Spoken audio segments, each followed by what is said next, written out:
Kabupaten Gresik banyak lahan liar yang kosong. Karena itu, warga memanfaatkan lahan tersebut sebagai tempat pembuangan sampah. Nah, sekarang jumlah tempat sampah dari lahan liar mulai berkurang. Salah satunya berada di Dusun Gunung Sari, Desa Ngargosari, Kecamatan Kebomas, Kabupaten Gresik. Pemanfaatan sampah tersebut guna meminimalisir sampah yang tidak dikelola untuk dimanfaatkan kembali. Dalam pemanfaatan lahan kosong, biasanya digunakan untuk menanam tanaman dan berbagai macam sayuran. Di antaranya yaitu cabai, tomat, terong, bayam Brazil, pokcoy, dan lain sebagainya.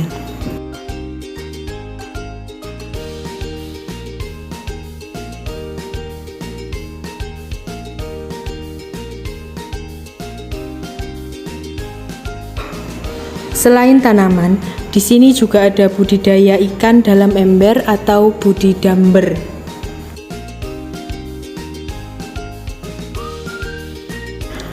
Sampah dikelompokkan menjadi dua bagian, yaitu sampah organik dan sampah anorganik. Satu gerak dari hati, terutama saya, itu agak miris. Karena apa? Di saat tempat liar itu ditempati sampah, berarti nanti kalau sampah identik dengan bau, identik dengan tempat yang nggak bersih, jorok, dilihat kan nggak bagus ya Mbak ya. Di situ pun kalau sudah berlalat berarti kan nanti ada kawan-kawan kecil yang jalan bawa makanan dihinggapi lalat, berarti nanti itu pun tempatnya sampah itu menjadi support untuk penyakit. Dan itu pun di RT khususnya Gunung Sari ini, di RT 1 RW 1 ini ada 5 titik lahan liar yang ditempati sampah. Akhirnya pejalan yang lewat juga melemparkan sampahnya juga. Akhirnya di 2019 kita membentuk yang namanya lomba lingkungan. Salah satunya untuk kriteria paling tinggi adalah penilaian untuk persampahan, pengelolaan persampahan. Di situ adakah pengelolaan persampahan, di situ adakah pelayanan pengangkutan, dan di situ apakah ada bank sampah. Dulu itu seperti itu. Akhirnya semua RT berlomba-lomba untuk ingin menang. Akhirnya kriteria yang paling tinggi itu diperhatikan, termasuk di sini. Akhirnya juga tempat-tempat sampahnya itu yang lahan-lahan kosong dibersihkan, dibawa ke TPA, dan akhirnya kita melakukan yang adanya di warga untuk pelayanan pengangkutan persampahan. Dan dibentuklah juga ada bank sampah unit, bank sampah Gunung Sari. Itu dulu. Setelah itu bukan hanya pemilahan, tapi bagaimana lahan itu selain tidak ditumbuhi rumput, juga kita punya inovasi yang namanya integrated system.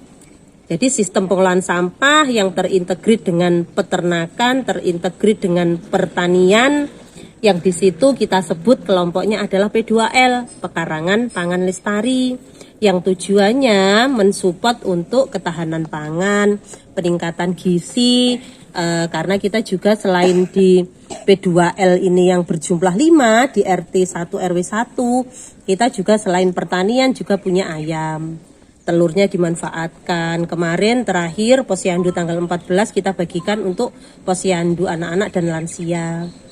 Terus juga ada lele. Jadi secara sederhananya yang sekarang isu stunting itu bisa dicegah dengan bagaimana kita bisa memposisikan, menyediakan ketahanan pangan keluarga itu ada di sekitar rumah, pemanfaatan pekarangan dan sebagainya. Awalnya seperti itu.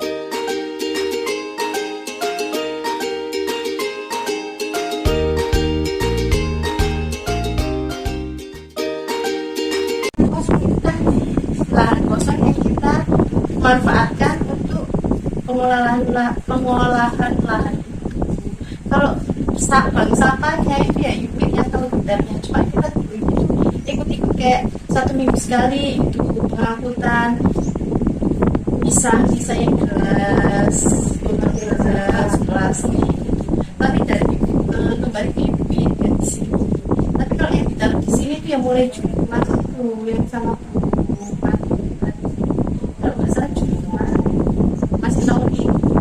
Dawis itu sendiri saya jual, siapa yang mau, biasanya kita kalau panen gitu ya 5 kilo gitu, saya bilang ke grup gitu ya, ayo ini panen, siapa yang mau beli. Nanti ada yang beli 5.000, 10.000, tergantung kebutuhan mereka. pengen beli seberapa itu, nanti uang dari pembelian seperti itu, penjualan seperti itu masuk di kas dasar wisma kita. Biasanya kita buat lagi untuk beli pot kayak gitu, terus kemarin beli selang kayak gitu-gitu, itu dari penjualan tomat, penjualan terong, sawi, pokcoy kayak gitu.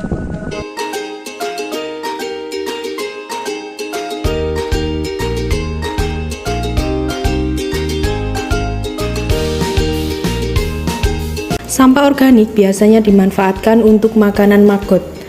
Maggot merupakan hewan yang dikembangbiakkan dari telur-telur lalat hitam.